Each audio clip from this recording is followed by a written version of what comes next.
நித்யானந்தம். சாமிஜி கதவை திற காற்று வரட்டும் சத்சங்கம் தொடர்ந்து கொடுத்துக்கிட்டு இருக்காரு. அந்த சத்சங்கத்துல சாமிஜி ஒரு சின்ன கதை மூலியமா மிகப்பெரிய சத்தியத்தை எளிமையா விளக்குனாரு. அதுல எனக்கு கிடைச்ச கிளிக்க நான் உங்களோட பகிர்ந்துக்கிறேன்.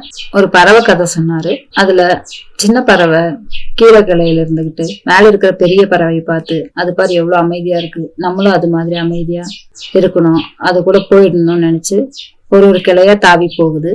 போகும் பொழுது இங்க கீழே இருக்கிற கிளையில ஒரு நல்ல பழங்கள் கிடைச்சிச்சுன்னா சாப்பிட்டுட்டு இனிப்பா இருந்ததுன்னா ஓ வேண்டாம் நம்ம இப்படியே இருந்துக்கலாம் அப்படின்னு நினைக்குது.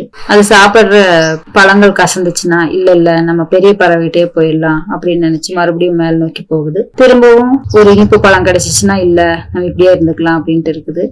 நம்மளும் நம்மளோட வாழ்க்கையில சில கஷ்டங்கள் வரும்போது இல்ல நமக்கு இந்த வாழ்க்கை ரொம்ப கஷ்டமா இருக்குது, இந்த வாழ்க்கை வேண்டாம், உயர்நிலை அடையணும் அப்படின்னு நினைப்போம். ஆனா சில சந்தோஷமான விஷயங்கள் வரும்பொழுது இல்ல இதுவே நல்லா இருக்குப்பா இப்படியே வாழ்ந்துடலாம் அப்படின்னு சொல்லி நினைப்போம். அந்த சின்ன பறவை திரும்பவும் அந்த பெரிய பறவையை நோக்கி போகுது.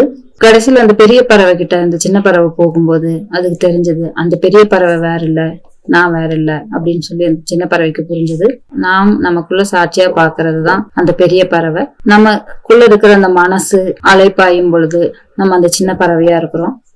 நம்ம திரும்ப திரும்ப சாட்சியாக பார்த்து நம்ம அந்த சாட்சி நிலையில அடையும் பொழுதுதான் நம்ம அந்த பெரிய பறவையை அடையிற மாதிரி நம்மளும் பரமாத்வைத நிலையை அடைவோம்.